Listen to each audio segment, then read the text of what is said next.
CVR ప్రేక్షకులకు ముందుగా శివరాత్రి శుభాకాంక్షలు. ఇక్కడ ఎలా ఏ రూపంలో అవకాశం ఉంటే ఆ రూపంలో గోసంతతిని సంరక్షించుకుందాం.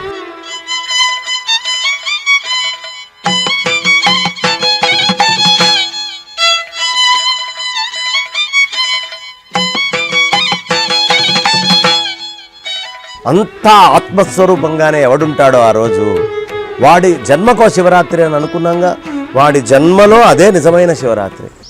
జన్మకో శివరాత్రి అంటారు. ఆ శివరాత్రి రోజున మహాశివుణ్ణి అభిషేకిస్తే ఎంతో ఉప్పొంగిపోతాడట. అభిషేక ప్రియుడు శివుడు అన్న విషయం అందరికీ తెలిసిందే. కానీ మహాశివరాత్రి పర్వదినాన ఎలాంటి అభిషేకాలు చేయాలి, ఏ ద్రవ్యాలతో అభిషేకాలు చేయాలి, అసలు ఆ శివుణ్ణి ఎలా పూజించాలి, ఇలాంటి అనేక సందేహాలు ప్రతి ఒక్కరిని వేధిస్తూ ఉంటాయి. ఈ నేపథ్యంలో శని త్రయోదశిని కూడా పురస్కరించుకొని ఈసారి మహాశివరాత్రి అత్యద్భుతంగా మన ముందుకు రాబోతోంది. మరి ఈ శివరాత్రిని ఎలా జరుపుకుంటే ఆ శివుడి కరుణ మన మీద ఉంటుంది, కోరిన కోరికలు నెరవేరుతాయా? వీటికి సంబంధించి మనకు తెలియజేయడానికి ప్రముఖ ఆధ్యాత్మిక గురువు పెసరపాటి బంగారయ్య శర్మ గారు మనతో ఉన్నారు. వారిని అడిగి మరిన్ని వివరాలు తెలుసుకుందాం. గురుగారు నమస్కారం. నమస్కారం అమ్మా. ముందుగా మీకు మహాశివరాత్రి శుభాకాంక్షలు. గురుగారు, మహాశివరాత్రి గురించి అందరికీ తెలిసిన శివరాత్రి రోజు ఆ శివుడి గురించి తెలుసుకోవాలని చాలా తాపత్రయపడుతూ ఉంటారు. మరి మీ మాటల్లో మహాశివరాత్రి విశిష్టతని ఒక్కసారి తెలియజేయండి. నాగేంద్రహారాయ త్రిలోచనాయ భస్మాంగరాగాయ మహేశ్వరాయ నిత్యాయ శుద్ధాయ దిగంబరాయ తస్మై నకారాయ నమః శివాయ. పరాత్పరుడు పరమేశ్వరుడు ఆయన సర్వవ్యాపకమైనటువంటి పరమాత్మ. సర్వవ్యాపకమైనటువంటి పరమాత్మ సంహార కార్యక్రమము, తిరోధానము అనేటటువంటి కార్యక్రమం నిమిత్తము ఆయన ఒక రూపాన్ని ధరించాడు. కానీ ఆయన స్వస్థితి ఆ రూపం కాదు, అంతకంటే అధికమైనటువంటి ఆత్మతత్వం. ఈ జనాలందరూ రూపాలను చూసి రూపము, ఆ ఉండేటటువంటి అస్త్రాలు శస్త్రాలు దీంతో వ్యామోహపడుతున్నారు. ఇది కాదు, కేవలము ఒక చిహ్న మాత్రంగా పరబ్రహ్మస్వరూపాన్ని మొత్తాన్ని జనానికి నేను దర్శింపజేయాలి. లింగం అంటే చిహ్నము, గుర్తు. కాబట్టి అలా ఒక చిహ్నమాత్రంగా, దేనికి చిహ్నమాత్రంగా?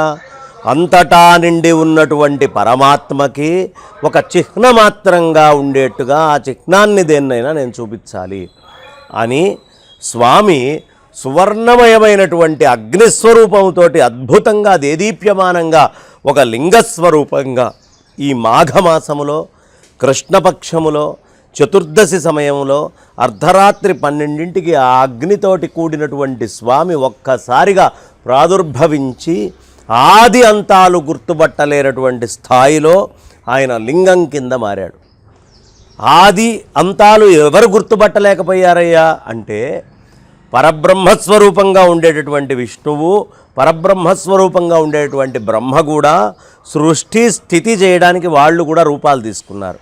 సర్వవ్యాపకమైన పరమాత్మ రూపాలు తీసుకున్న ఎవరూ గుర్తించలేనటువంటిది ఈ చిహ్నమయమైనటువంటి లింగము అని చెప్పి శివలింగాకారంలో స్వామొస్తే శ్వేతవరాహ రూపాన్ని ధరించి విష్ణుమూర్తి భూమి లోపలికి వెతుక్కుంటూ వెళ్ళాడు. అలాగే చక్కగా బ్రహ్మదేవుడు ఊర్ధ్వముఖంగా వెళ్ళాడు అని ఇరువురు ఆది అంతము కనుక్కోలేకపోయారు.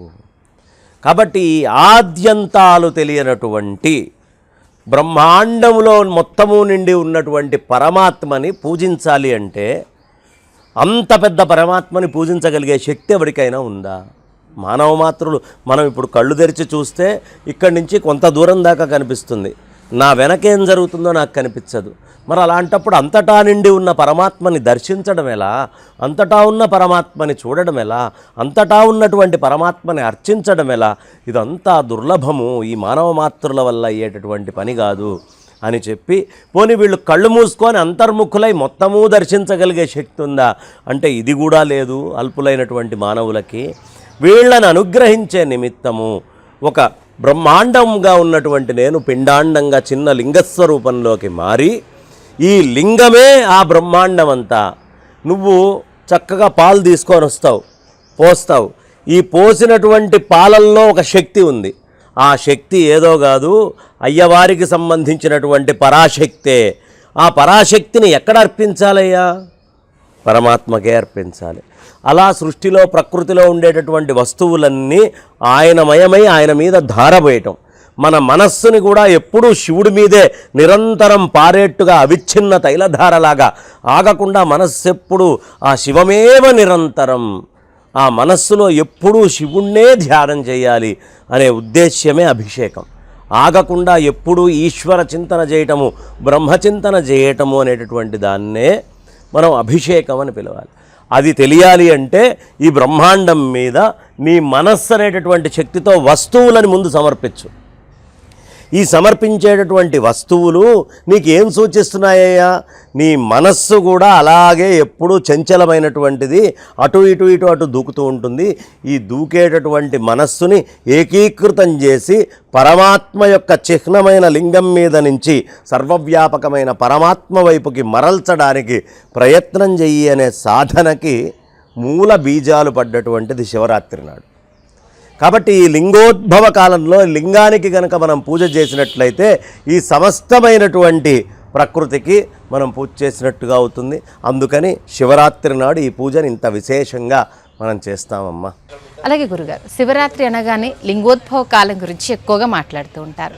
మరి ఆ లింగోద్భవ కాలంలో ఎలా పూజ చేయాలి? ఆ లింగోద్భవం గురించి ఒక్కసారి. లింగోద్భవ కాలంలో ప్రతి ఒక్కళ్ళు అభిషేకం చేయొచ్చు. ఎలా అంటే వాయుర్లింగం అయితే, లేదు ఒక సైకత లింగం మట్టితోటి మనం తయారు చేసుకుంటే మనం చేసుకోవచ్చు, లేదు ఓ చిన్న విగ్రహం అయితే చేసుకోవచ్చు.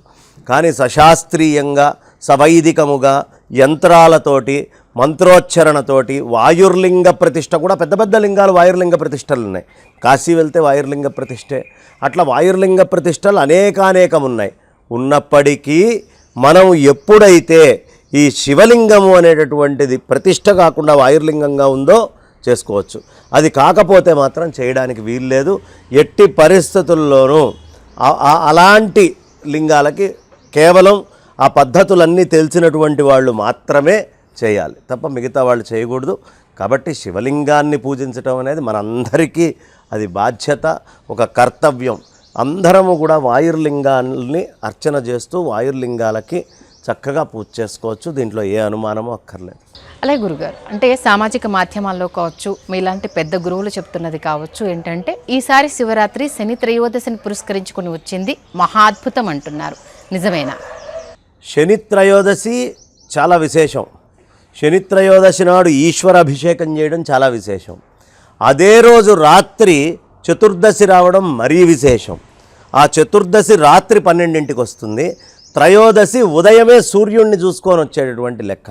కాబట్టి శని త్రయోదశి చతుర్దశి రావడం వల్ల ఈ సంవత్సరం ఎవరికైనా మాకు కొంచెం ఏలినాటి శని ఉంది, లేదు శని బాగాలేదు, శని వల్ల ఈ ఇబ్బందులు ఉన్నాయి అని ఎవరైనా పొరపాటున వాళ్ళ జాతక రీత్యా బాగుండకపోయినా, బాగున్న వాళ్ళైనా ఈ అభిషేకాలు ఇవన్నీ చేయడం వల్ల వాళ్ళకి కొన్ని రకాలైనటువంటి ఈతి బాధల నుంచి దూరం అయ్యేటటువంటి అవకాశం చాలా ఎక్కువగా ఉంటుంది. కాబట్టి శని త్రయోదశితోటి కూడినటువంటి శివరాత్రి చాలా విశేషం. ఉదయం నుంచే అభిషేకాలు చేసినప్పటికీ అసలు శివరాత్రి పూజ మొదలయ్యేది 4 జాములు రాత్రి 8 నుంచి మొదలుపెట్టి తెల్లవారుజామున 5 దాకా చేసేటటువంటిది ప్రధానం. కాబట్టి ఆ సమయంలో చతుర్దశి ఉంది.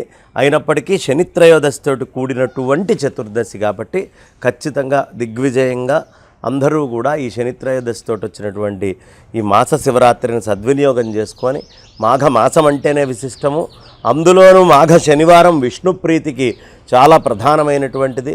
విష్ణు ప్రీతికరకమైన దాంట్లో గ్రహానికి సంబంధించినటువంటి శనిగ్రహానికి సంబంధించినటువంటిది వారము కూడా రావటము, దానికి తోడు త్రయోదశి ఆయనకు చాలా ఇష్టమైనటువంటి త్రయోదశి కావటము, అదేవిధంగా చతుర్దశి కలిసి రావడం. కాబట్టి ఇది చాలా విశిష్టమైన పర్వం. ఈ నెల మాత్రం ఈ మాఘమాసంలో శుభకృత్ అని ఎందుకు పేరు పెట్టారో అన్ని విధాలైనటువంటి శుభకృత్ ఈ సంవత్సరంలో మొన్ననే మనకి ఆదివారము, మాఘమాసము, పౌర్ణమి అన్నీ కూడా ఈ నెలలో కలిసి వచ్చినాయి. అట్లాగే శివరాత్రికి కూడా చాలా విశేషంగా శనివారము త్రయోదశితోటి కూడినటువంటి చతుర్దశి వచ్చింది అర్ధరాత్రి 12ంటికి. ఇది చాలా విశేషమైనటువంటి పర్వము, ఘట్టమమ్మ. గురుగారు, అందరికీ తెలిసిన విషయమే, శివుడు అభిషేక ప్రియుడు. అలాగే అభిషేకం అనగానే చాలామందికి ఏ ఏ ద్రవ్యాలతో చేయాలి, ఎలా చేయాలి అంటూ చాలా రకాల సందేహాలు ఉంటాయి. మరి ఈ శివరాత్రి రోజున ఆ అభిషేక ప్రియుడికి ఎలాంటి ద్రవ్యాలతో అభిషేకాలు చేయాలి? ఈ శివరాత్రి 4 జాముల్లో చాలా ప్రత్యేకంగా పూజ చేస్తారు. ఈ 4 జాముల్లో చేసేటటువంటి పూజలో ప్రధానమైనటువంటి ప్రత్యేకత ఏమిటయ్యా అంటే, మొదటి జాములో ఇది బాగా తెలిసిన వాళ్ళు చేస్తారు, లేదు అలా తెలిసిన వాళ్ళు చేస్తుంటే చూసినా అంత ఫలితం వస్తుంది. మొదటి జాములో పాలతో అభిషేకం చేయాలి. ఈ పాలతోటి అభిషేకం చేసేటప్పుడు పద్మాలు, తామర పూలను తీసుకొని వచ్చి స్వామికి సమర్పించాలి. ఆ సమయంలో స్వామికి పులగం వండి పెట్టాలి. ఈ పులగముతో పాటుగా స్వామివారికి అన్ని ఋగ్వేద మంత్రాలని మాత్రమే పునశ్చరణ చేయాలి. అక్కడ ఈ ఋగ్వేదము ఈ విధంగా మొదటి జాములో చేయాలి. రెండో జాము వచ్చేటప్పటికి ఆవు పెరుగును తీసుకొని వచ్చి అభిషేకం చేయాలి. ఈ పెరుగుతోటి అభిషేకం చేస్తూ దాని తర్వాత స్వామివారికి తులసి దళాలు తీసుకొని వచ్చి తులసి దళాలతోటి అభిషేకం చేయాలి. ఆ తులసి దళాలతోటి అభిషేకం చేసేటటువంటి సమయంలో స్వామికి పాయసం వండి నైవేద్యం పెట్టాలి. పాయసము నివేదన జరుగుతున్న సమయంలో మంత్రాలన్నీ కూడా యజుర్వేద మంత్రాలు ఉండాలి. ఇక మూడో జాముకు వచ్చేటప్పటికి మొత్తము సామవేద రుక్కులు, సామవేదంతో గానం చేయాలి. ఈ సామగానము చేసేటటువంటి సమయములో స్వామివారికి ప్రత్యేకంగా మారేడు దళాలు తీసుకొని వెళ్ళి చక్కగా ఆవు నెయ్యి తీసుకొని వచ్చి ఈ నెయ్యిని స్వామి మీద పోస్తూ ఆ బిల్వ దళాలని స్వామివారికి త్రిదళం త్రిగుణాకారం త్రినేత్రంచ త్రియాయుధం త్రిజన్మ పాప సంహారం ఏకబిల్వం శివార్పణం అని చక్కగా స్వామివారికి ఆ బిల్వాలని సమర్పిస్తూ నువ్వులతోటి చేసినటువంటి నూగు పొడితోటి చేసినటువంటి ఏ ద్రవ్యమైనా స్వామివారికి నైవేద్యం పెట్టచ్చు. ఈ సమయంలో సామమంత్రాలు కావాలి.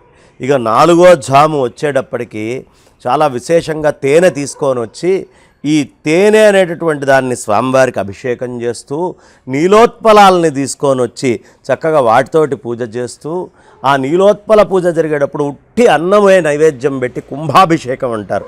అలా నైవేద్యం ఉత్త అన్నమే నైవేద్యం పెట్టాలి. ఎందుకు? ఇది పితృదేవతలందరికీ కూడా చేరుతుంది ఆయన ద్వారా. ఉత్తి అన్నము అనేటటువంటిది చక్కగా స్వామివారికి నివేదన చేస్తూ అథర్వ వేద మంత్రాలతోటి చేయాలి. ఇలా తెలిసినటువంటి వాళ్ళు ఎవరైనా 4 జాముల్లో ఈ పూజని గనక చేసినట్లయితే, అలాంటి పూజ చేసే సందర్భంలో ఎవరైనా చూసినట్లయితే జన్మకో శివరాత్రి, ఈ విధంగా జన్మలో ఒక్క శివరాత్రి ఎవరైనా గడిపినా చాలు వాళ్ళకి అపరిమితమైనటువంటి ఆ భాగ్యము, సర్వవ్యాపకమైనటువంటి పరమాత్మని ఎరగగలిగేటటువంటి చిత్తశుద్ధి ఖచ్చితంగా లభించి తీరుతాయి. దీంట్లో అనుమానం లేదు. కాబట్టి ఈ విధమైనటువంటి అర్చన, పూజ అనేది ప్రధానం. ఇక మిగతా అంతా ఖాళీ, ఎప్పుడు సమయం ఉన్నా సరే భగవన్ నామాన్ని చెప్పుకుంటూ ఆయనకు చేయొచ్చు. భగవంతుడి స్తోత్రాలు చెప్పుకోవాలి. పరమేశ్వరుడి యొక్క కథలు, గాథలు, ఆయన మహాత్మ్యం, ఆయన గొప్పతనం ఏమిటి, ఏ విధంగా ఆయన రాక్షసుల్ని సంహరించారు, మన్మధుణ్ణి ఆయన ఏ విధంగా ఆయన గర్వాన్ని అణచాడు, అదేవిధంగా త్రిపురాసుర సంహారం చేసినటువంటి ఘట్టం ఎంత గొప్పగా ఉంటుంది, గజాసురుడి యొక్క సంహారం ఏ విధంగా జరిగింది, ఇలా పరమేశ్వరుడికి సంబంధించినటువంటి అద్భుతమైన విశేష లీలా ఘట్టాలన్నీ కూడా ఉదయం పూట చక్కగా వింటూ ఉండాలి. ఏమీ తినకుండా ఉండాలి. చక్కగా తినకూడనటువంటి వాళ్ళు, తినకుండా ఉండగలిగినటువంటి వాళ్ళు తినకుండా ఉంటే మంచిది. లేదు గర్భిణీ స్త్రీలు కానీ, వృద్ధులు కానీ, పసిపిల్లలు కానీ వీళ్ళకి ఎక్సెప్షనే. వాళ్ళ యొక్క వీలు శక్తిని బట్టి వాళ్ళు చేయొచ్చు, కానీ వాళ్ళకి బలవంతం అనేది ఉండదు. కానీ ఓపిక ఉండి చేయగలిగిన వాళ్ళు మాత్రం చేయాలి. అనారోగ్యంతో ఉన్న వాళ్ళు కూడా కొంచెం పక్కన పెట్టచ్చు తప్ప శక్తి ఉండి మాత్రం చేయకుండా ఉండకండి. ఇది భాగ్యము. ఓ మనిషి జీవించి ఉన్న కాలంలో వాడి తెలివితేటలతోటి వాడికి వచ్చే శివరాత్రులు చాలా కొద్దిగా మాత్రమే ఉంటాయి.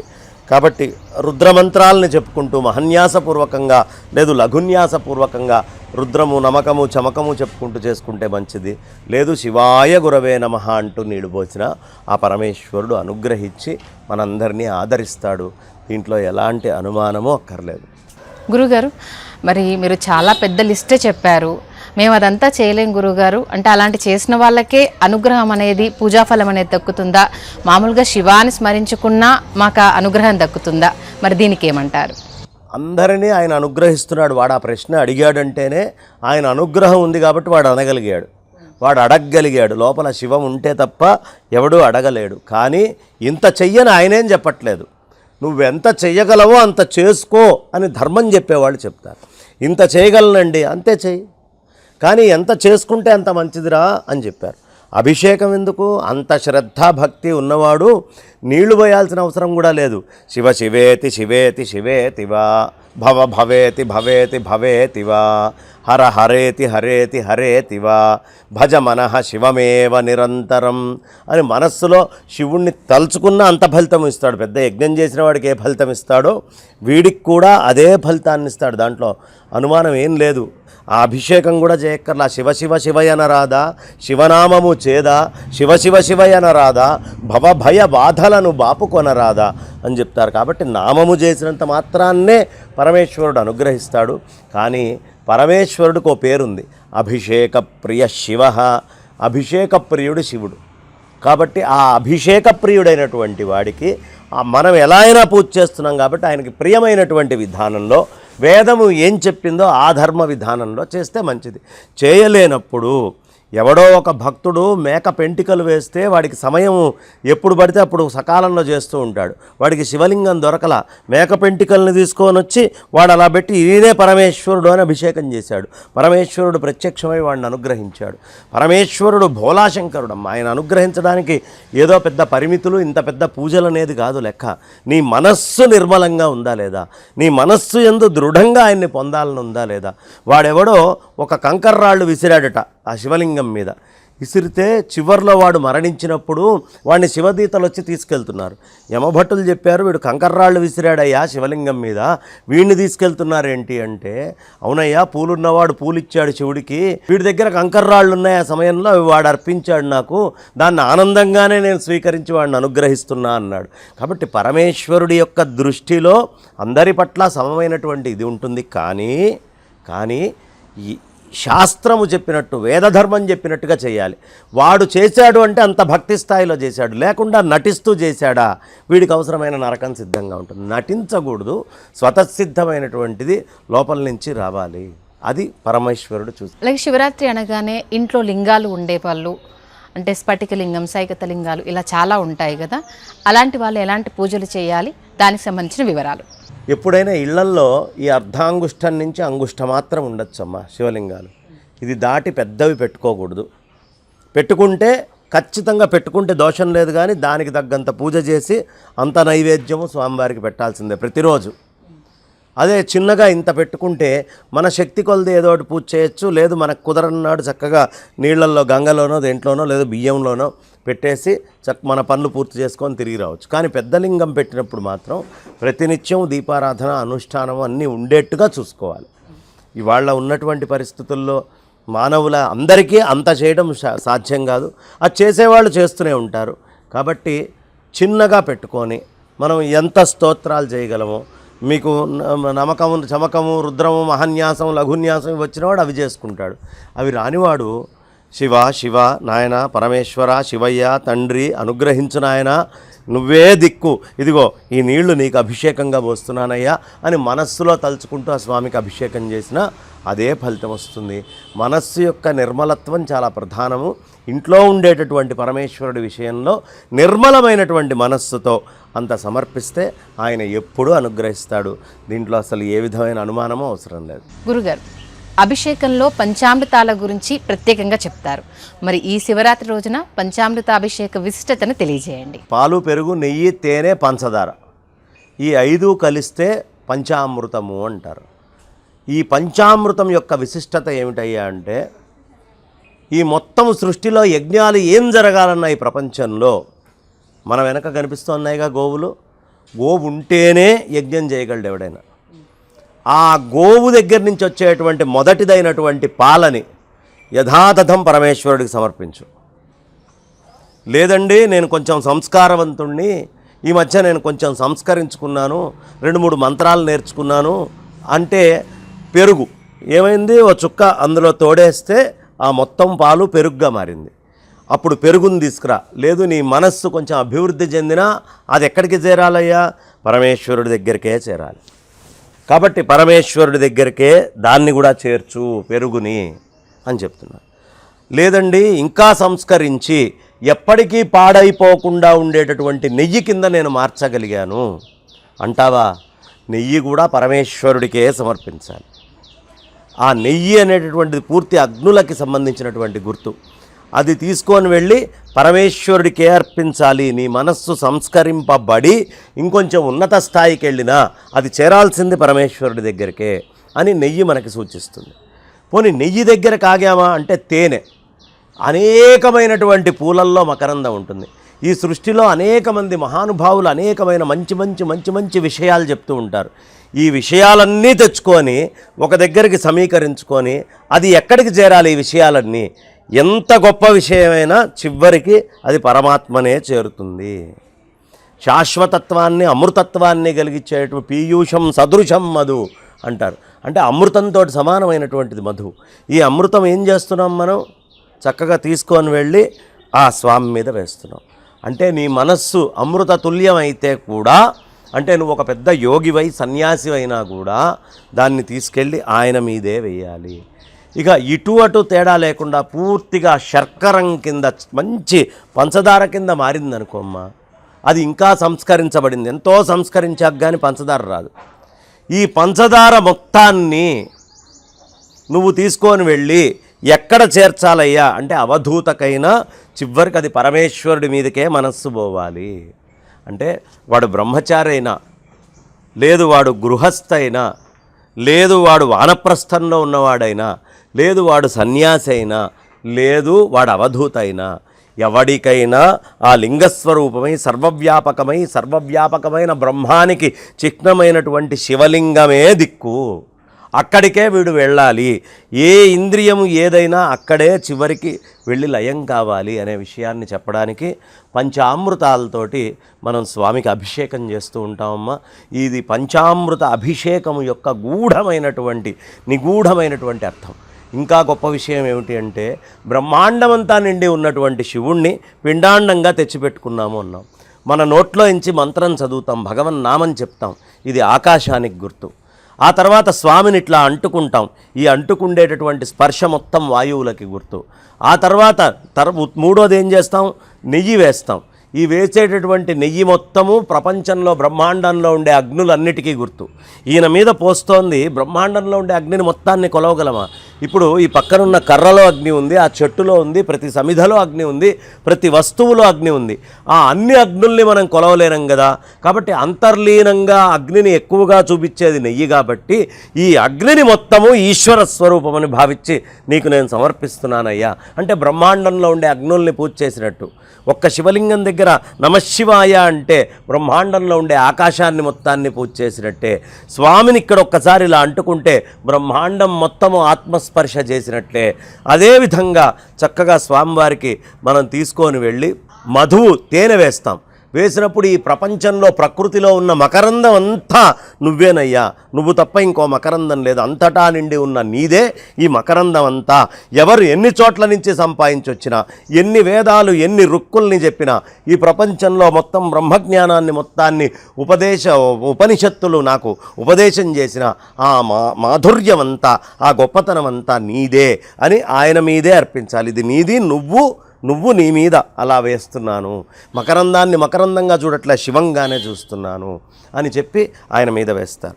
ఇక పంచదార అనేటటువంటిది తీసుకొని వేస్తే శర్కరము అనేటటువంటిది మనకి చాలా ప్రధానం. శర్కరము గొప్పతనం ఏమిటంటే దానికంటే మధురమైన పదార్థం తీయడిది ఇంకోటి లేదు అని. అన్నిటికంటే మధురమైంది బ్రహ్మతత్వం. తేనెలో అయినా కొంచెం తీపి తక్కువ ఉంటుందేమో కానీ అంతకంటే ఎక్కువ తీపి ఉండేటువంటి శర్కరాలను అక్కడ వేసేస్తున్నాం స్వామి అభిషేకంలో. కాబట్టి అది వేయడంలో ప్రపంచంలో ఉండే తీపి మొత్తము నువ్వేనయ్యా. ఎక్కడ ఏ మాధుర్యం ఉన్నా, ఎక్కడ ఏ ఆనందం ఉన్నా, ఏ బ్రహ్మానందం ఉన్నా అన్నీ నువ్వే అని చెప్పి తీసుకొని వెళ్ళి వేస్తున్నాం. ఇక ప్రకృతిలో ఉండే ఫలాలన్నిటినీ తీసుకొచ్చి రసాలుగా అభిషేకం చేస్తున్నాం. అంటే ఈ ప్రకృతిలో ఉండే ఓషధులన్నీ నీ అనుగ్రహమే అని చెప్పి అలాగే భస్మం తీసుకొని చేస్తాం. ఈ ప్రపంచంలో ఉండే భూభాగం మృత్తికలు మొత్తము నువ్వే, నువ్వు కాకుండా ఇంకో మృత్తిక ఉండే అవకాశం లేదు. నీళ్లు తీసుకొని పోస్తాం. ఈ ప్రపంచంలో ఉండే జలాలన్నీ నువ్వేనయ్యా, జలస్వరూపుడివి అని చెప్పి చెప్తున్నారు.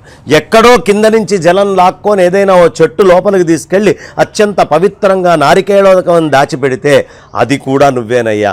పంపించబడ్డది, దాచిపెట్టబడ్డది అన్నీ నువ్వే అని చెప్పి మొత్తము పరమేశ్వరుడికి అర్పించడం, సమస్తము పరమేశ్వర అర్పణం చేయటం. నా రుద్రో రుద్రమర్చయేత్, వాడు రుద్రుడైపోయి రుద్రుణ్ణి అర్చించడం ఏదైతే ఉందో ఇదంతా కూడా శివం అని చెప్పబడుతుంది. అందుకని మనం అభిషేకం చేస్తున్నాం. అభిషేకం అంటే ఏదో భౌతికంగా కూర్చొని పోయటమే కాదు, ఆ జరుగుతున్నటువంటి ప్రక్రియని నువ్వు పడుకో, నిద్రలే, నడుస్తూ తిరుగు, ఏమైనా చెయ్యి, బ్రహ్మమునందు నీ మనస్సును ఒక్కసారి రమింపజేస్తే ఈ అభిషేకాలన్నీ చేసినట్టే. దానికి ఆ స్థితికి చిత్తం రావాలి అంటే, ఆ స్థితికి మనస్సు రావాలి అంటే ముందు చేసేటటువంటి పని ఇదంతా. అందుకని అభిషేకానికి అంత ప్రత్యేకత ఉందమ్మా, పంచామృత అభిషేకానికి. గురుగారు చాలా విషయాలు ఇప్పటికే చెప్పారు, అంటే ఉపవాసం, జాగరణ గురించి కూడా చెప్పారు. కానీ ఏ పండుగకు లేనిది, ముఖ్యంగా శివరాత్రి అనగానే ఉపవాసం, జాగరణ గురించి ఎక్కువ మాట్లాడతారు. దీనికి మాత్రమే అవిశిష్టత ఉండడానికి ప్రధాన కారణం ఏంటి? పరమేశ్వరుడికి ఉపసమీపవాసం చాలా దగ్గరగా ఉండాలి. అంటే ఈ మనస్సు సర్వవ్యాపకమైన పరమాత్మకి అతి సమీపంగా ఉండాలి, ఉపసమీపవాసం చెయ్యాలి. దీన్ని ఉపవాసము అన్నారు. తర్వాత రెండో విషయం ఏమిటి? జాగరణము, జాగృత, మేల్కువతోటి ఉండాలి. ఎప్పుడూ మాయ మనల్ని మింగాలని వస్తుంది. ఈ మాయ ప్రతి క్షణము మనకి రకరకాల మాయ. ఎదుటివాడి దగ్గర నుంచి డబ్బు ఎలా తీసుకోవాలి, ఎదుటివాడి దగ్గర నుంచి తిండిని ఎలా సంపాదించాలి, ఎదుటివాడిని ఎలా మోసం చేయాలి, వాడి దగ్గర నుంచి నేను పేరు ఎలా కొట్టేయాలి, ఎప్పుడు నేను నేను నేను నేను నేను నేను అని తిరిగేటటువంటి వాడికి ఆ నేను అనేటటువంటి దానికి మాత్రమే పరిమితమైనటువంటి వ్యక్తి ఎవరైతే ఉంటారో, ఆ మాయలో కొట్టుమిట్టాడే వాళ్ళు ఎవరైతే ఉంటారో వాళ్ళందరికీ కూడా చెప్పేటటువంటిది ఏమిటి? జాగృత, మెలకువతో ఉండండి. ఎవ్వడూ ఈ భూమి మీద శాశ్వతం కాదు. ఏదో ఒకరోజు ఈ శరీరాన్ని వదిలిపెట్టి ఆ పరమాత్మలో ఐక్యం అవ్వాలి అంటే దానికి తగ్గటువంటి మానసిక స్థితిని నువ్వెప్పుడూ నిలబెట్టుకొని ఉండాలి అని చెప్పడానికి మహాశివరాత్రి నాడు ఈ ప్రత్యేకమైనటువంటి ప్రక్రియగా ఉపసమీపవాసం, పరమాత్మకి సమీపంగా ఉంచడం ఒకటి.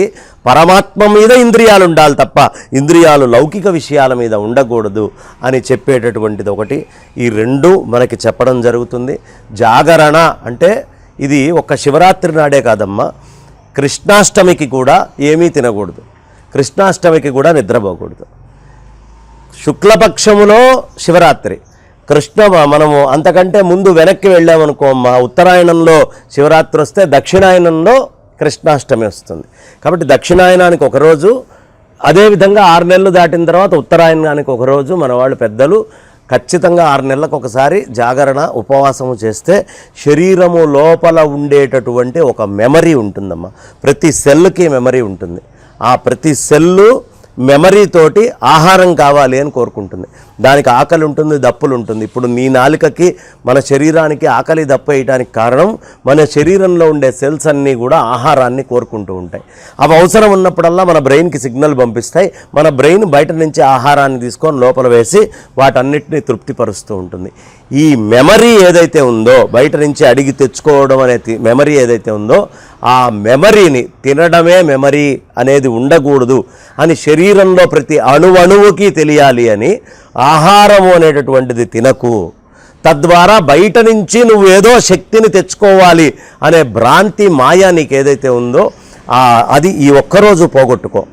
తర్వాత నిద్రపోవడం వల్ల నీ యొక్క సెల్స్ అన్నిటికీ కూడా మెమరీ రీబూట్ చేసుకోవడానికి శక్తి ఏదో నిద్రలో నుంచి వస్తోంది అనే భ్రాంతి ఉంది. కానీ నిద్ర కంటే అతీతమైనటువంటి ఆ అద్భుతమైనటువంటి యోగము అనే ఓ స్థితి ఉంటుందయ్యా. యోగ స్థితి నుంచి ప్రత్యక్షంగా శక్తిని తెచ్చుకోవచ్చు. ఉపవాసం ఉండి ఈశ్వర శక్తిని లోపలికి తీసుకోవచ్చు. అది ప్రతి అణువుకి మన శరీరంలో అందించవచ్చు అనే విషయాన్ని చెప్పడం కోసము ఉపవాసము, జాగరణ అనేటటువంటి రెండూ పెట్టి, ఈ ఉపవాసం ఏమిటంటే అణువుకి తెలియాలి మన శరీరంలో పరమాత్మే నాకు శక్తినిచ్చేవాడు అని. అణువుకి తెలియాలి పరమాత్మ తప్ప ఇంకొక జ్ఞాపక శక్తి ఉండకూడదు అని. కాబట్టి శరీరంలో ఉండే ప్రతి సెల్ మెమరీని ఒక్కసారి ఈశ్వరమయం చేయడం కోసము ఈ రోజున మనం ఏమీ తినకుండా, ఏమీ వేరే ఇతరమైన నిద్ర ఇవన్నీ లేకుండా ఉండాలి. అంతే తప్ప పేకాడుకుంటునో, లేకపోతే షటిల్ ఆడుకుంటునో, లేకపోతే క్రికెట్ ఆడుకుంటునో, క్యారమ్ బోర్డు ఆడుకుంటునో ఇవి ఏవి చేసుకుంటూ చేసే ఉపవాసాల వల్ల ప్రయోజనం లేదు, చేసే జాగరణాల వల్ల ప్రయోజనం లేదు.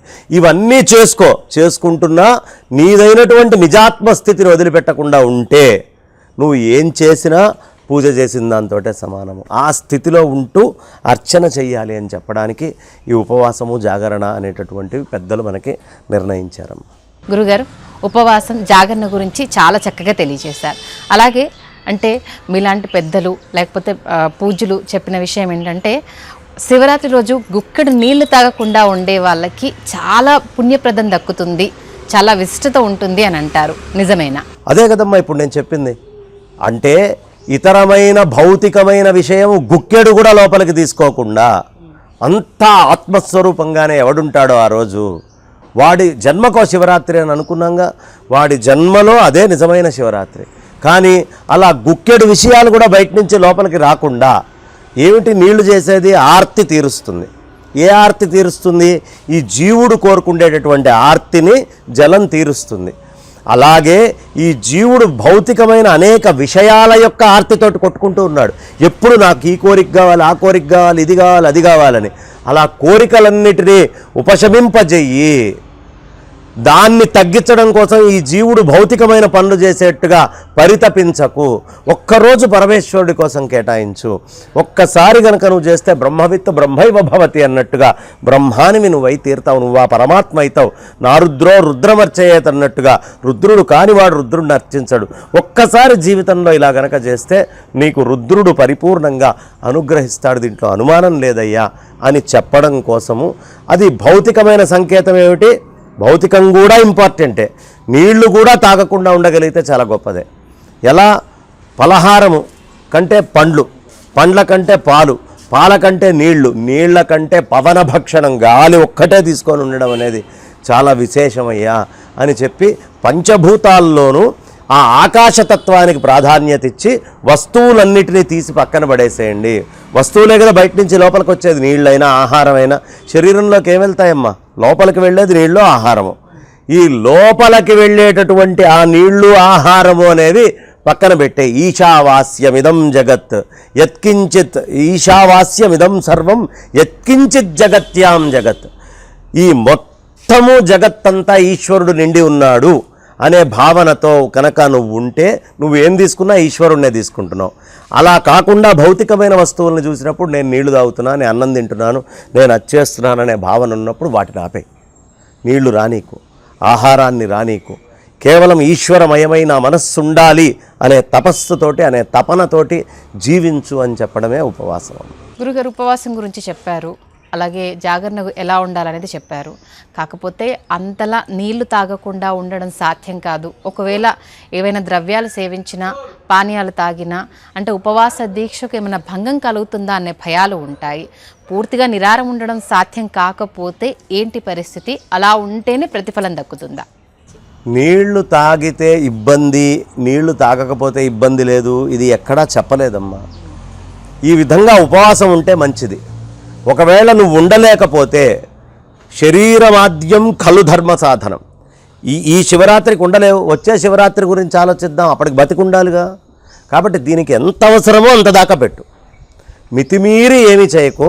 ఉండలేరు అనే పక్షంలో కాసిన నీళ్ళో, అంత పండ్ల రసమో, లేకపోతే ఇంకా 2 పండ్లు తింటామో, లేదు ఇంకా ఉండలేకపోతే కాస్త బియ్యం పిండితో పిష్టంలాగా చేసుకొని తింటామో, ఏ గెంచుగడ్డలను ఉడకబెట్టుకొని తింటామో, ఇలా ఏదైనా కొంచెం తిని జీవించవచ్చు. కానీ సాధ్యమైనంత తగ్గించుకోండి ఆహారాన్ని, విషయాల్ని సాధ్యమైనంత తగ్గించుకోండి. అదే తపస్సు అని చెప్తున్నారు పెద్దలు. కాబట్టి దాన్ని తపస్సులో భాగంగా, దీనికి ఫలంతో పోల్చుకోవద్దమ్మా. ఎవరు ఎంత చేస్తే వాళ్ళకి అంత ఫలం వస్తుంది. పూర్తిగా ఉపవాసం ఉన్నవాడు ఎంత ఫలం వచ్చిందో నాకు అంత ఫలం రావాలని నీళ్లు తాగినవాడు అనుకోక్కర్లా. ఈ నీళ్లు తాగింది కాకుండా మిగతా ఆచరించిన దానికి ఎంత ఫలం వస్తుందో నాకు అంత వస్తే చాలు. నువ్వు ఫలం గురించి తాపత్రయపడటం వల్ల కదా, ఫలం గురించి తాపత్రయం పడితే తాక్కుండా ఉండు. ఎంత ఫలం వస్తుందో అంతే చాలు. ఈ ఉపాధిని కాపాడుకోవాలి అన్నప్పుడు నువ్వు ఎంత ఉండగలవో అంతే ఉండు. దేనికి బలవంతం లేదుగా. ఎవరైనా మెడబట్టుకొని గట్టి కూర్చోబెట్టి చెప్తున్నారా? నీ శక్తి ఎంతో తెలుసుకో, దానికి తగ్గట్టుగా నీ ఉపవాసము, నీ జాగరణను ఉంచుకో. అందరికీ ఒకటే సిద్ధాంతం ఎప్పుడూ ఉండదు. పోయిన సంవత్సరం చేసినవాడు ఈ సంవత్సరం చేయలేకపోవచ్చు. 30 ఏళ్ల వయసులో చేసినవాడు 70 ఏళ్ల వయసులో అది చేయలేకపోవచ్చు. కాబట్టి వాడి శక్తిని బట్టి, వాడి యొక్క దీన్ని బట్టి ఎంత చేయగలడో అంత చేస్తే మంచిది. గురుగారు, జన్మకో శివరాత్రి అన్నారు, మరి అంటుముట్టులు ఉంటాయి, మరి చేయాలా వద్దా అన్న సందేహాలు ఉంటాయి. దానికి సంబంధించి ఏమీ ఉండదమ్మా. హాయిగా ఆ సమయంలో వాళ్ళకి శివరాత్రితోటి సంబంధం లేదు. ఎందుకంటే వాళ్ళ సెల్ సిస్టమ్కి ఉండేటువంటి మెమరీని ఆ రోజు టచ్ చేయకూడదు, వదిలేసేయాలి హ్యాపీగా. ఎవరికో మైలు వచ్చింది లేదా ఆడవాళ్ళకి ఏదో అడ్డం వచ్చింది, వాళ్ళు ఆ సమయంలో చేయకుండా వచ్చే సంవత్సరం చేసుకోవాలి. లేదు ఇప్పుడు కుదరలేదు, వచ్చే మహాశివరాత్రికి చేసుకోవచ్చు. కాబట్టి ఎప్పుడైనా దాన్ని చేసుకోవచ్చు. కానీ ధర్మశాస్త్రం ప్రకారం ఇది వద్దు అనుకున్న సమయంలో దాన్నే చెయ్యాలి అనే కోరిక కూడా అవసరం లేదు. అలాగే గురుగారు, అంటే శివరాత్రి ఉదయం నుంచి రాత్రి వరకు మళ్ళీ తెల్లవారుజామున నియమ నిబంధనలకు సంబంధించి ఒకంత గందరగోళం ఉంది. మరి శివరాత్రి ఉపవాస నియమ నిబంధనల గురించి మీ మాటల్లో. చతుర్దశి రోజు మనం, అంటే ఇవాళ శివరాత్రి అనుకోమ్మా, వెనక రోజు మధ్యాహ్నం భోజనం చేయాలి, వెనక రోజు రాత్రి తినకూడదు. ఆ రోజు హాయిగా నిద్రపోవచ్చు. మరుసటి రోజు ఉదయాన్నే సూర్యుడి కంటే ముందు లేవాలి. లేచాక స్నానపానాదులన్నీ చేసుకొని స్వామివారికి అర్చనాదులన్నీ చేసుకోవాలి. చేసుకున్న తర్వాత చక్కగా ఆ రోజు సాయంత్రం దాకా ఉపవాసం, మళ్ళీ రాత్రంతా ఉపవాసం ఉండాలి. రాత్రి మొత్తం జాగరణ ఉండాలి. ఈ వెనక రోజు పొద్దున తిన్నావు కదా, మరుసటి రోజు శివరాత్రి మరుసటి రోజు పొద్దున నిద్రపోకూడదు. అంటే ఇవాళ భోజనం చేసి నిద్రపోతాం, భోజనం చేసి రాత్రి భోజనం చేయకుండా నిద్రపోతాం. మరుసటి రోజు ఉదయం భోజనం చేసి భోజనం చేస్తాం కానీ నిద్రపోం. ఇక్కడ భోజనం చెయ్యము, నిద్రపోతాము. అక్కడ భోజనం చేస్తాము, నిద్రపోము. మరుసటి రోజు రాత్రి మళ్ళీ భోజనము నిద్ర రెండు చేయొచ్చు. గురుగారు, అంటే జాగరణ అయిపోయింది, ఉదయం పూజ చేశాము, ఇంకా తినేసి పడుకుందాము అనేసి చాలామంది అనుకుంటారు. ఒక్కసారి ఆ పద్ధతి కరెక్టేనా? దానికి సంబంధించిన వివరాలు మీ మాటల్లో. నిజమమ్మా. భౌతికంగా పరమేశ్వరుణ్ణి ఈ చర్మచక్షువులతోటి చూడాలి. ఈ చర్మపు చేతులతోటి చక్కగా అంటుకొని అభిషేకం చేయాలి. ఈ నాసికతోటి స్వామి దగ్గరే ఉండి వాసన పీల్చాలి. ఈ చర్మానికి ఆస్పర్శ తప్ప ఇంకోటి ఉండకూడదు. ఈ చెవులకి శివనామం తప్ప ఇంకోటి వినిపించకూడదు. ఈ నాలుకకి పరమేశ్వరుడు అనే రుచి తప్ప ఇంకో రుచి ఉండకూడదు. కాబట్టి ఆ భగవన్ నామమే రుచి. కేవలం ఇవే పెట్టుకొని శివాలయంలో కనుక ఉంటే చాలా విశేషము. దీనికి అసలు శివరాత్రి రావడానికి ఒక కథ ఉంది. ఓ కిరాతుడు శివరాత్రి ఎంత గొప్పది అని చెప్పడానికి, ఆ కిరాతుడు ఏం చేశాడంటే వెతుకుతున్నాడట వేట కోసం. ఉదయం నుంచి సాయంత్రం దాకా వేట దొరకలేదు. అయ్యో నా అదృష్టం ఇట్లా ఉంది అని ఒక మడుగు దగ్గర బిల్వ వృక్షం ఉంది. రాత్రి కింద ఉంటే ఏ పులో పుట్రో ఏదో వచ్చి తినేళ్తుంది నన్ను, ఎలుగుబంటో, కాబట్టి ఏదైనా చెట్టు ఎక్కాలి అనుకున్నాడు. పైకి చూస్తే ఓ మారేడు చెట్టు పెద్దది కనిపించింది. మెల్లిగా మారేడు చెట్టు ఎక్కాడు. మారేడు చెట్టు ఎక్కిన తర్వాత చెట్టు మీద నుంచి నిద్రపోతే కింద పడతాడు కదా, నిద్రపోకూడదు. ఏం చేయాలి అనుకొని చేతిలో చిన్న ఇది ఉంటే మెల్లిగా అక్కడ కొమ్మల్ని ఆకుల్ని ఇట్లా కొట్టడం, ఆకుల్ని దించడం, కొమ్మల్ని కొట్టడం, ఈ పని చేస్తున్నాడు. వాడికి తెలియకుండానే కింద బ్రహ్మదేవుడు ఎప్పుడో ప్రతిష్ఠ చేసిన ఒక శివలింగం ఉంది, వాయుర్లింగం. దాని మీదకి వెళ్ళి ఆ బిల్వపత్రాలు పడుతూ ఉన్నాయి. వీడు మామూలుగా కూడా కొంచెం భగవన్నామం చేస్తూ ఉంటాడు కాబట్టి శివ అనుకుంటున్నాడు. అది పడుతూ ఉంది, వీడు నామం చేస్తున్నాడు. ఎప్పుడో క్షీరసాగర మదనం చేసినప్పుడు అద్భుతమైనటువంటి రత్నాలు, 14 రత్నాలు ఏవైతే ఉన్నాయో ఆ రత్నాలలో ఒక రత్నము ఒక స్త్రీగా పుట్టి పరమేశ్వరుడి యొక్క శాపము వల్ల, ఎందుకంటే హిరణ్యాక్షుడు అనేటటువంటి రాక్షసుడితోటి ఉండి శివపూజ మర్చిపోయి కైలాసానికి వెళ్ళింది కాబట్టి నువ్వు లేడివై జన్మించు భూమి మీద, అంటే చంచలమైన మనస్సుకి గుర్తు లేడి, నువ్వు లేడివై జన్మించు అని పరమేశ్వరుడు శపిస్తే ఆమెతో పాటు సహకరించిన 2 చెలికత్తెలు, ఈ హిరణ్యాక్షుడు అనే రాక్షసులు 4, హిరణ్యకుడు అనే రాక్షసుడు ఈ 4 మళ్ళీ భూమి మీద పుట్టారు. లేళ్లుగా పుట్టి ఈ వేటగాడికి అనుకోకుండా మొట్టమొదట ఆ 2 పిల్లలు అటు వచ్చినాయి. వచ్చేటప్పటికి వాళ్ళు ఇలా చంపబోతూ ఉంటే, వద్దొద్దు మా మాంసం నీకు సరిపోదు, అనవసరంగా మమ్మల్ని చంపి సరిపోని మాంసం వద్దు, బలిష్టమైన జింక ఇంకోటి వస్తుంది అని చెప్పి మేము మళ్ళీ వెళ్ళి మా ఇంట్లో చెప్పి తిరిగి వస్తాము అని చెప్పి, ఇదేంటి మనుషుల్లాగా జింక మాట్లాడటం ఏమిటి అని చెప్పి ప్రమాణం చేయించుకొని ఆ 2 వదిలిపెట్టాడు. తర్వాత ఆడమేక వచ్చింది. వచ్చి అది ఇట్లా స్నానం చేస్తుంటే మళ్ళీ విల్లంబు తీసి కొట్టబోయాడు. అప్పుడు ఆ జింకంది, ఆడ జింక, అయ్యా కొట్టకు నన్ను, నేను కడుపుతోటున్నాను, నేను ఇప్పుడు అనవధ్యని, చంపడానికి పనికిరాను, కాసేపట్లో నాకు ప్రసవం అవుతుంది, నాకు ప్రసవం అయిన తర్వాత నా బంధువులకి నేను పిల్లని అప్పచెప్పి నేను వచ్చి మళ్ళీ నీ దగ్గర ఉంటాను, అప్పుడు చంపి కావాలంటే తిను. సరే, ఇదేంటి అసలు ఆశ్చర్యం, ముందు జింక మనుషుల్లాగా మాట్లాడటమే ఆశ్చర్యమని ఆశ్చర్యపోయి వదిలేశాడు. తర్వాత కాసేపటికి మగ జింక వచ్చింది పెద్దది. దానికి తెలియదు ఏమిటి పరిస్థితి అంటే, తీశాడు, విల్లం పెట్టి కొట్టబోతుంటే, ఆగు, నా పిల్లలు, భార్య, వీళ్ళందరి దగ్గరికి నేను ఒకసారి వెళ్ళి వీళ్ళకి అన్ని విషయం చెప్పి నేనే నీకు ఆహారం కింద వస్తాను అని చెప్పి రకరకాల ప్రతిజ్ఞలు చేయించుకొని వెళ్ళి మళ్ళీ నలుగురు తిరిగి వచ్చి నన్ను చంపు అంటే నన్ను చంపు అంటున్నారు. పేటగాడు తట్టుకోలేక, ఏమి ధర్మనిష్ట, సత్యనిష్ట, ఇదేదో అసలు మానవ మాత్రలాగా మాట్లాడటం, నేను ఎట్టి పరిస్థితుల్లో మిమ్మల్ని చంపను అని చెప్పి అతను కొంతకాలానికి మరణించాడు. మరణించినప్పుడు ఇతను కిరాతకుడు, చాలా ప్రాణుల్ని చంపాడు అని యమదూతలు వచ్చారు. అదే సమయంలో పరమేశ్వరుడు కైలాసానికి, నువ్వు ఇంకా మరణించలేదు, నీ మరణము అనేటటువంటిది ఉండే అవకాశం లేదు, నువ్వు ఎంత గొప్ప కీర్తిని సంపాదించావంటే శాశ్వతంగా భూమి మీద నీకు కీర్తి ఉండేంత సంపాదించావు, నీకు తెలియకుండానే బిల్వవృక్షాన్ని ఎక్కావు, నీకు తెలియకుండానే శివరాత్రి రోజు పైన కూర్చున్నావు, నీకు తెలియకుండానే భగవన్నామాన్ని చేసావు, నీకు తెలియకుండానే బిల్వపత్రితోటి అక్కడ ఇచ్చేసావు, నీకు తెలియకుండానే 4 జింకలకి ప్రాణభిక్షని చేసావు, ఇన్ని చేసినటువంటి నువ్వు కైలాసంలో ఎప్పటికీ నాతోటి ఉండిపోతావు అని చెప్పి వరం ఇచ్చాడు. తెలియకుండానే శివరాత్రి రోజు అతను పూజ చేస్తే అంత ఫలితం వస్తే, తెలిసి ఇంద్రియాలతోటి గుడికి వెళ్ళి గుళ్ళో కూర్చొని లేదు భగవంతుడికి అర్చన చేసినటువంటి వాడికి ఎలాంటి ఫలితం వస్తుంది? కాబట్టి ఆ విశేషమైనటువంటి ఫలితము ఈ శివరాత్రి అనేటటువంటిది ప్రతి ఒక్కళ్ళకే అందిస్తుంది. క్షేత్రాలకు వెళ్ళండి, భగవద్ దర్శనం చేసుకోండి, శివశివానండి, స్వామికి అన్ని నీళ్లు పోసి అభిషేకం చేసుకోండి.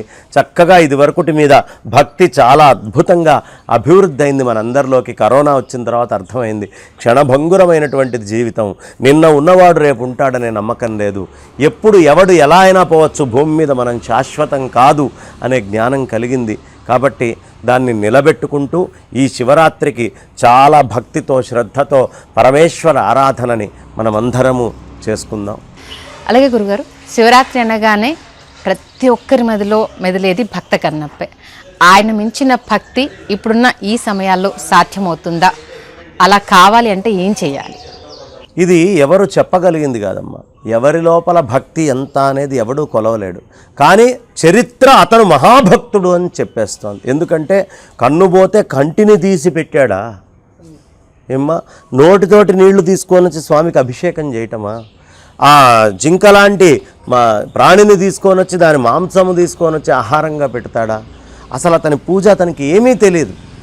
ఏమీ తెలియకపోయినా అతనికి తెలిసిందేంటంటే నిష్కల్మషంగా ఈ లింగము తప్ప ఇంకొకటి లేదు, నేను అన్నీ శివలింగానికే సమర్పిస్తాను, నాకు ఈ లింగం తప్ప నా శరీరం కూడా నాకు ప్రధానం కాదు అని చెప్పి పూర్తిగా త్యాగం చేసినటువంటి వాడు తిన్నాడు. కాబట్టి ఎవడైనా సరే నేను అనే అహంకారాన్ని చంపుకుంటే వాడు తిన్నాడు. నేను అనే అహంకారాన్ని ఎవడు ఉంచుకుంటే వాడు ఎప్పుడూ తిన్నగా ఉండడు. కాబట్టి తిన్నడుగా ప్రతివాడు మారాలి, భక్త కన్నప్పగా ప్రతివాడు మారాలి. అలా మారాలి అంటే మనస్సుని నిర్మలంగా ఉంచుకొని పరమాత్మ యొక్క పాద పద్మాల మీద దృష్టి పెట్టుకొని జీవించాలి. అలాగే ద్రవ్యాల గురించి చెప్పారు, పూజ గురించి చెప్పారు. మారేడు దళాలకు కూడా శివరాత్రి రోజున అధిక ప్రాధాన్యం ఉంటుంది అంటారు. మరి ఆ మారేడు దళాలకు కూడా కొన్ని సందేహాలు ఉన్నాయి. ఈ సమయాల్లోనే శివుడికి అభిషేకించాలి, ఈ సమయాల్లోనే అర్చన చేయాలి అని అంటారు. వాటికి సంబంధించిన వివరాలని కూడా. రాత్రిపూట వృక్షాన్ని ఎప్పుడు, ఈ వృక్షం బిల్వమనే కాదు, ఏ వృక్షాన్ని మనం కోయకూడదు. తర్వాత ఆ బిల్వపత్రాలు అనేటటువంటివి ఎంత పవిత్రమైనవి అంటే స్వామికి ఒకసారి అర్పించిన మళ్ళీ ఒకసారి తీసి కడిగితే మళ్ళీ అర్పించవచ్చు. ఒక్క బిల్వపత్రానికి ఆ గొప్పతనం ఉంది. అది ఖచ్చితంగా 1,00,000 బిల్వార్చన చెయ్యండి అయ్యా, చేసుకుంటే చాలా మంచిది అని మనకి పెద్దలు చెప్తారు. ఏమిటి ఆ 1,00,000 బిల్వార్చన అంటే? త్రిదళం త్రిగుణాకారం అన్నారు కదా, త్రిదళం 3 దళాలు. ఏమిటది? త్రిగుణ ఆకారాలు, సత్వ రజస్తమో గుణాలు. నీ లోపల ఉండే సత్వ రజస్తమో గుణాలు మూడింటికి గుర్తుగా ఒక్కొక్క ఆకుని తీసుకొని ఆ ఏకబిల్వం అని దీన్ని భావించి, ఇది 3 కాదు, ఈ 3 కలిపి ఒకటే అయినటువంటి నిజాత్మతత్వము అని తెలుసుకొని ఎవడు ఈ గుణాలన్నీ పరమేశ్వరమయం చేస్తాడో 1,00,000 సార్లు వాడు మళ్ళీ పుట్టేటటువంటి అవకాశం లేదు. వాడు పుట్టమన్నా పుట్టడు. ఎందుకంటే వాడి సత్వ రజస్తమో గుణాలు 3 త్రిదళం త్రిగుణాకారం ఏం చేస్తున్నాడు? త్రినేత్రంచ త్రియాయుధం. త్రినేత్రాలు ఏమిటి? అగ్ని, సూర్యుడు, చంద్రుడు. అగ్నిగా, సూర్యుడిగా, చంద్రుడిగా చెప్పినప్పుడు కాలం అంతా ఆయనే కదా. కాబట్టి త్రిదళం, త్రిగుణాకారం, త్రినేత్రం, అన్ని కాలాల్లో ఈ మూడే ఉంటాయి. ఈ మూడిటినే పరమాత్మ ఆయుధంగా వాడి మాయలో పెడుతున్నాడు మనల్ని. కాబట్టి త్రిగుణాకారం, త్రిదళం, త్రిగుణాకారం, త్రినేత్రంచ త్రియాయుధం, త్రిజన్మ పాప సంహారం. త్రిజన్మలు అంటే 3 జన్మిస్తూ ఉంటాయి. ఒకటి మనందరికీ కూడా మెలకువతోటి ఉన్నప్పుడు సత్వగుణము అనేటటువంటిది ఒకటి వస్తుంది, స్థూల శరీరము అనేది ఒకటి ఉంటుంది, సూక్ష్మ శరీరము అనేది రెండోది ఉంటుంది, కారణ శరీరము అనేటటువంటిది మూడోది ఉంటుంది. త్రినేత్రం చ త్రిజన్మ పాప సంహారం. ఈ 3 జన్మిస్తున్నాయి. నువ్వు గాఢ నిద్రలో ఉన్నప్పుడు అక్కడ ఎవడున్నాడు? విశ్వ తైజస ప్రాజ్ఞుడు అనేవాడు ఉన్నాడు. నువ్వు కొంచెం కలలు కంటున్నావు, తైజసుడు అనేవాడు పుడతాడు. నువ్వు మెలకువతోటి ఉన్నావు, విశ్వడు. మెలకువతోటి ఉన్నప్పుడు నువ్వు సృష్టి చేసుకునే ప్రపంచం వేరు, అప్పుడు జన్మించేది వేరు. నువ్వు కలగంటున్నప్పుడు నీ లోపల జరిగే సృష్టి, అప్పుడు జన్మించేది వేరు. నువ్వు గాఢ నిద్రలో ఉన్నప్పుడు ఏదైతే నేను అనే స్థితి కూడా లేకుండా ఉండేటువంటిది ఉందో అప్పుడు జన్మించేది వేరు. ఈ 3 త్రిజన్మాలకి సంబంధించిన పాపాలని సంహరించేవాడు ఎవరు? ఏకబిల్వం, ఒకటే అయినటువంటి నిర్గుణ నిరాకారమైనటువంటి పరమాత్మని తలుచుకుంటూ ఈ మూడిటిని ఎవడు అర్పిస్తాడో వాడు మళ్ళీ పుట్టేటటువంటి అవకాశం లేదు అని చెప్తారు. కాబట్టి లక్షపత్రి అంటే 1,00,000 సార్లు ఎవడైనా సరే సత్వ రజస్తమో గుణాలు మూడిటిని తీసుకొని కలిపి ఒక్కసారిగా పరమాత్మకు వదిలిపెడతాడో, అంత జపం చేస్తాడో, అంత తపస్సు చేస్తాడో, లేదు తలుచుకుంటూ ఒక్కొక్క ఆకుని తీసుకొని వెళ్ళి స్వామి మీద పెడతాడో వాడు జన్మరహితుడవుతాడు. దీంట్లో అనుమానం లేదు అని పెద్దలు మనకు చెప్తున్నారు. ఇదే బిల్వార్చనలో ఉన్నటువంటి ఆంతర్యం. అమ్మ గురుగారు, మామూలు సమయాల్లోనే శివాన్ని తలుచుకుంటే చాలు సంతసించిపోతాడు. అలాంటిది ఆయనకిష్టమైన ఈ మహాశివరాత్రి రోజున మరి ఆయన్ని తలుచుకుంటూ ఎలాంటి జపాది నామాలు చేయాలి? పరమేశ్వరుడికి సంబంధించిన ఏ నామమైనా చేయొచ్చమ్మా. పరమేశ్వరుడికి సంబంధించినటువంటి ఏ స్తోత్రమైన మహానుభావులు చెప్పినటువంటి ఏ స్తోత్రమైన శంకరాచార్యులు వారు ఎన్ని చెప్పారమ్మా? శివుడి గురించి ఎన్ని స్తోత్రాలు చెప్పారు? ఆయన్ని దక్షిణామూర్తిగా కొలుస్తావా, లేదు ఆయన్ని తిరోధానమూర్తిగా కొలుస్తావా, లేదు ఆయన్ని సంహారమూర్తిగా కొలుస్తావా, లేదు ఆయన్ని ఏ రూపంలో నువ్వు కొలవాలనుకుంటున్నావు? ఒక లయకారకుడిగా కలుద్దామనుకుంటున్నావా, లేదు గజాసురాధుల్ని చంపినటువంటి రూపంలో రాక్షస సంహారం చేసిందా, లేదు దేవతలకు అనుగ్రహించి వరమిచ్చే రూపంలో కొలుద్దామనుకుంటున్నావా, లేదు ఆయన విషాన్ని మొత్తాన్ని ఆ ఒక్కసారిగా నేరేడు పండు తీసుకున్నట్టుగా తీసుకొని గొంతులో పెట్టుకున్నటువంటి ఘట్టాన్ని తలుచుకుంటావా? నీకేం కావాలంటే అది తలుచుకో. వాటన్నిటికీ నామాలున్నాయి, స్తోత్రాలున్నాయి, రూపాలున్నాయి. కానీ వాణ్ణే తలుచుకో. ఎలా తలుచుకుంటావో నీ ఇష్టం. ఏ స్తోత్రం నీ నోటికి వస్తే అది, ఏది పరమేశ్వరుడి గురించిన విభూతి కథ నీకు తెలుసో ఆ కథని తలుచుకో. తప్ప తలుచుకోకుండా ఉండకు. అదే చేస్తూ ఒక్కరోజు జీవితంలో గడపవయ్యా అని మనందరికీ కూడా ఆయన సందేశం ఇస్తున్నారు. కాబట్టి ఈ నామము, ఈ స్తోత్రము అనక్కర్లా. ఏది నీ నోటికి తిరిగి శుద్ధంగా పలుకుతుందో, ఏది నీకు కష్టం లేకుండా భగవంతుడికి సమీపానికి తీసుకెళ్తుందో ఆ నామాన్ని తీసుకొని ఆ నామముతో పరమేశ్వర అర్చన చేయవయ్యా. కాబట్టి ఆ నామంతో అభిషేకం చేయొచ్చు, అర్చన చేయొచ్చు, ఆ నామాన్ని జపం చేయొచ్చు, ఆ నామాన్ని స్తోత్రం కింద చేయొచ్చు, ఆ నామాన్నే తన జీవం కింద భావించవచ్చు. హరనామం సామాన్యమైనటువంటిది కాదు. హరయే నమః అని అరుస్తూ ఉంటారు. హర అంటే రామాయణంలో హకారాత్మక మొత్తం హనుమంతుడు, రా అనేటటువంటిది మొత్తం రామచంద్రమూర్తి. ఏ మనస్సు సర్వవ్యాపకమందు పరమాత్మయందు ఐక్యమై ఉంటుందో వాడే హర. హరయే నమః. అలాంటి వాడు ఎవడైనా నమస్కార యోగ్యుడే అని మనస్సుకి చిహ్నము ఆంజనేయుడిగా, ఆత్మకి చిహ్నము రామచంద్రమూర్తిగా, ఈ ఆత్మ మనస్సుల యొక్క అనుసంధానమై ఏకీకృతం కావడమే పరమేశ్వరుడి యొక్క పరమ దివ్య రూప అవతార రహస్యము. కాబట్టి అలాంటి ఆ అద్భుతమైనటువంటి ఆత్మస్థితికి ప్రతివాడు చేరాలి అంటే స్తోత్రాలు వాడికి ఏమొస్తే అవి చేసుకోవచ్చు. గురుగారు, మరొక్కసారి ప్రమదగణాల గురించి మీ మాటల్లో. అసలు పరమేశ్వరుడు అంటేనే ఆయన పరిచారకులైనటువంటి ప్రమదగణాలు ప్రధానంగా ఉంటాయి. నందీశ్వరుడు వాహనంగా స్వామి ఎప్పుడు ఎక్కడ ఏం చెప్తాడా అని ఎదురు చూస్తూ స్వామి యొక్క అనుగ్రహం కోసం ఆయన ఇక్కడి నుంచి అక్కడికి కదలాలన్నా ఎప్పుడూ సిద్ధంగా అక్కడ కూర్చుంటూ ఉంటాడు. స్వామివారి ముందర ఆయన సభలో అద్భుతంగా నృత్యం చేస్తూ చండీశ్వర భృంగీశ్వరాదులు ఎప్పుడూ ఆయన యొక్క ఈ అనుగ్రహం ఏమిటా అని ఎదురు చూస్తూ ఉంటారు. ఇక భైరవుడు ఆయన ఎప్పుడైనా సరే ఎవడు ఏ తప్పు చేసినా ఏమిటి అనేటటువంటి దానికి అవసరమైనటువంటి శిక్ష మొత్తము అంతా కూడా సంసిద్ధం చేసి ఆ శిక్షనిచ్చి మళ్ళీ వాడు ఆ తప్పు చేయకుండా ఆ తప్పు నుంచి స్వామి కాపాడుతూ ఉంటాడు. ఇక దండభైరవం ఆయన ఏం చేస్తాడయ్యా అంటే శుభ్రంగా పరమేశ్వరుడు మరణించిన తర్వాత ఎవరికైనా బ్రహ్మోపదేశం చేయాలనుకున్నాడు, తారకమంత్రం చెప్పాలనుకున్నాడంటే వాడిని అలంకరిస్తాడట లోపల మొత్తం చెప్పడానికి యోగ్యంగా. అదే విధానంగా చండీశ్వరుడు ఆయన ఏం చేస్తాడు, ఈ ఆలయానికి ఎవరొచ్చారు, వీళ్ళెవరు, వీళ్ళేమిటి, ఈ డీటెయిల్స్ స్వామికి ఉండేటువంటి సంపద, ఈ రిజిస్టర్ అంతా కూడా చండికేశ్వరుడి దగ్గర ఉంటుంది. ఆయన ఎప్పుడూ పరమధ్యానంలో ఉంటాడు. ఊరికి ఆయన్ని ఇబ్బంది పెట్టకుండా వెళ్ళి ఆయన ముందు ఒక్కసారి తిరిగి చప్పట్లు కొట్టి నేను వచ్చెళ్ళాను అని చెప్పి నమస్కరించుకొని ఆ స్వామివారి ఇచ్చినటువంటి ప్రసాదమో ఆ మూలమూర్తి దగ్గర ఉండే పత్రో ఏదో తీసుకొని చండికేశ్వరుడి దగ్గర అట్లా నైవేద్యం ఇచ్చినటువంటి దాన్ని సమర్పించి గుళ్ళోంచి వెళ్ళిపోవడం. ఎందుకు? శివ నిర్మాల్యమాహారం శివ ఆజ్ఞయా కర్తవ్యం. శివుడి నిర్మాల్యమే నాకు ఆహారము, శివుడి ఆజ్ఞ మాత్రమే మా కర్తవ్యము అని చెబుతూ ఉంటారు.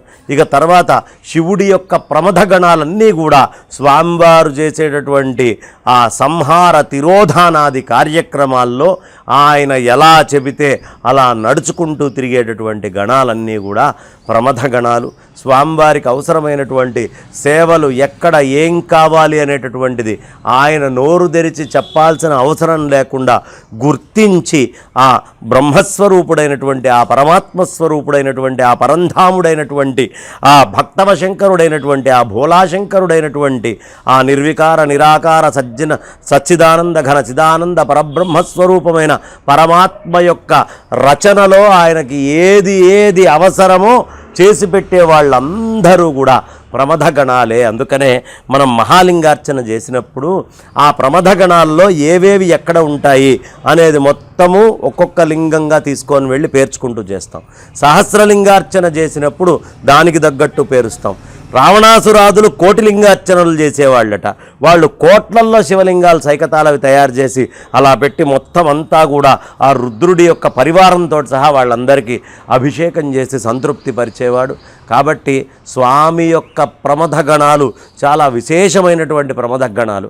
అవి ఎంతటి ప్రమథ గణాలయ్యా అంటే అదే ప్రమథ గణంలో ప్రధానంగా వీరభద్రుణ్ణి ఆవాహన చేస్తే దక్షాధ్వర నాశనం చేయాల్సి వచ్చినప్పుడు వెళ్ళి ఎలాంటి దేవతలకైనా సూర్యుడికి ఒకసారి పళ్ళు రాలగొడతారు, దెబ్బకి పళ్ళన్నీ ఊడిపోతాయి, భృగు మహర్షికి గడ్డం పట్టుకొని బీకుతారు. ఇలా రకరకాలైనటువంటి ఎంతో తపస్సంపన్నులము, మమ్మల్ని మించిన వాళ్ళు లేరు అనుకునే వాళ్ళ యొక్క గర్వాన్ని కూడా ఆయన తొక్కి పెట్టేటటువంటి ప్రమథ గణాలు స్వామి దగ్గర ఉంటాయి. కాబట్టి ఈ ప్రమథ గణాల అనుమతి లేకుండా కైలాసంలోకి ఎవరూ వెళ్ళలేరు. శంకరాచార్యుల వారు ఒకసారి వెళ్ళి ఆయన సౌందర్యలహరి తీసుకొని వస్తూ ఉంటే ఏమిటయ్యా నువ్వు తీసుకెళ్ళేది అని అమ్మవారిచ్చినా సరే ప్రమథ గణాల్లో నందీశ్వరుడైన వాడు ఒక్కసారి అవి ఊడబెరకడానికి ప్రయత్నం చేస్తే ఒక 40 శ్లోకాలు స్వామివారు ఉంచుకుంటే 60% కైలాసానికే ఉంటే స్వామి దిగొచ్చి కూర్చొని తపస్సులో మళ్ళీ ఆలోచించి ఆ 60 శ్లోకాలతోటి పూర్తి చేసి అద్భుతంగా శివానందలహరిని మనందరికి కూడా అందించారు స్వామి. కాబట్టి అలా సౌందర్యలహరి ఇత్యాదులను అందించినటువంటి స్వామివారు శంకరాచార్యుల వారి రూపంలో అట్లా దక్షిణామూర్తి రూపంలో రకరకాలుగా వస్తూ ఉంటారు. వాళ్ళకి ఎప్పుడూ ప్రమథ గణాలు పక్కన ఉండి అవసరమైనటువంటి కార్యక్రమాలని చేస్తూ ఉంటాయి. ఈ ప్రమథ గణాలని తలుచుకోకుండా పరమేశ్వరుని తలుచుకోవడానికి వీలు లేదు అని మనకి ధర్మం అంతా చెప్తోంది. కాబట్టి ఈ లోపల ఉండే శరీరము కార్యక్రమాలు చేస్తోంది అంటే కొన్ని కోట్ల పరివారం లోపల ఉంటే తప్ప ఈ శరీరం ఏ పని చేయట్లేదు. ఈ బ్రహ్మాండం అనేటటువంటి ఈశ్వర శరీరమునందు అవసరమైనటువంటి కార్యకలాపాలన్నిటినీ న్యాచురల్గా వాటంతటా అవిగా ప్రకృతిబద్ధంగా చేసేటటువంటి శక్తులన్నీ కూడా ప్రమథ గణాలు అని చెప్పబడ్డాయి. అలాంటి ప్రమథ గణాలకి ఈ శివరాత్రి నాడు నమస్కరించుకోవడము లేదు ప్రతినిత్యము నమస్కరించుకోవడము అనేది చాలా విశేషమైన ఫలితాన్ని ఇస్తుందమ్మా. గురుగారు, ఇప్పటికే మహాశివరాత్రి పర్వదినాన్ని పురస్కరించుకొని ఆ పండుగ పుట్ట విశిష్టత గురించి అలాగే భక్తులు ఎలాంటి నియమ నిబంధనలు పాటించాలని చాలా చక్కగా తెలియజేశారు. కార్యక్రమం ముగించే ముందు మీ మాటల్లో మరొక్కసారి భక్తులకు సూచనలు, సలహాలు. శివరాత్రి రోజు సూర్యోదయం రాకముందే మేల్కొనండి. అంటే కొద్దిపాటి అంధకారం ఉండి జ్ఞానం అనే దానికోసం పరితపిస్తూ ఎదురుగా నిల్చొని ఉండండి. ఆ జ్ఞానం అనే దానికోసం లేచిన తర్వాత మలాలన్నిటినీ, మనస్సులో ఉండే మలము, శరీరానికి ఉండేటువంటి మలము, బుద్ధికి బట్టిన మలము, వస్త్రాలకి ఇంటికి బట్టినటువంటి మలము అన్నీ శుభ్రం చేయండి. చక్కగా స్నానపానాదులన్నీ పూర్తి చేసుకోండి. ఆ పరమేశ్వరుడి యొక్క గాథలు, లీలలు, కథలు అన్నీ శ్రద్ధగా వినండి. ఏం చేశాడు పరమేశ్వరుడు, ఎక్కడెక్కడ ఎలా చేశాడు, ఏ ఏ పనులు ఏ విధంగా చేశాడు, అర్జునుడితోటి ఏ విధంగా యుద్ధం చేసి పాశుపతాస్త్రాదులను ఇచ్చాడు, ఇలా అవసరమైనటువంటి విషయాలన్నిటినీ కూడా చక్కగా ధారణ చేసి కథల రూపంలో చదువుకోండి. ఆయన్నే తలుచుకుంటూ జీవించండి. ఉండలేనటువంటి వాళ్ళు కాసి నీళ్లు తాగండి, ఇంకా ఉండలేనటువంటి వాళ్ళు అంత పాలు తాగండి, ఇంకా ఉండలేని వాళ్ళు 4 పండ్లు తినండి. అది కాకపోతే పలహారం చేయండి. ఏదో రూపంలో ఉపవాసం ఉండడానికి ప్రయత్నం చేయండి. అలాగే జాగారం చేయండి. అందరూ కూడా ఈ మనస్సుని మెలకువగా ఉంచుతూ పరమాత్మ వైపు తిప్పండి. అది మర్చిపోయి మాయలోకి వెళ్ళి మొద్దు నిద్రలోకి వెళ్ళినట్టుగా కాకుండా, లేదు కలల్లోకి పోయేట్టు కాకుండా, శాశ్వతంగా ఆత్మతత్వం హృదయంలో ఉండేట్టుగా జాగరూకతతోటి జాగరణ చేయండి. అలా జాగరణ చేస్తూ ప్రశాంతంగా పరమేశ్వరుడికి రాత్రిపూట అభిషేకం చేయండి. దొరికినటువంటి క్షేత్రాలు దగ్గర ఏ శివాలయాలు ఉంటే ఆ శివాలయాలకు వెళ్ళండి. శుద్ధమైనటువంటి ఆవు పాలని తీసుకొని వెళ్ళి అక్కడ అభిషేకం చేయడానికి ఇవ్వండి. ప్యాకెట్లు గీకెట్లు కాదు, ఆవుల్ని పెంచుకుందాం. ప్రతి ఊళ్ళో ఆవులు ఉండాలి, ప్రతి ప్రాంతంలో ఆవులు ఉండాలి, ప్రతి అపార్ట్మెంట్లో ఆవుల్ని పెట్టుకుందాం. కింద 1, 2 ఏదో ఒకటి, ఎక్కడ ఎలా ఏ రూపంలో అవకాశం ఉంటే ఆ రూపంలో గోసంతతిని సంరక్షించుకుందాం. తద్వారా పరమేశ్వరుడు ఎక్కువ ప్రీతిపాత్రుడవుతాడు. ఆ గోక్షీరముతో, ఆవు యొక్క దధి పెరుగుతో, ఆవు యొక్క ఘృతము నెయ్యితో, ఆ అద్భుతమైనటువంటి తేనెతో, పాలతో, మనకి ఏ విధమైన శర్కరతో, చక్కెరతో, ఫలరసాలతోటి, వట్టివేళ్లతోటి, సుగంధ ద్రవ్యాలతోటి, భస్మముతోటి స్వామిని విశేషంగా అభిషేకం చేసుకుందాం.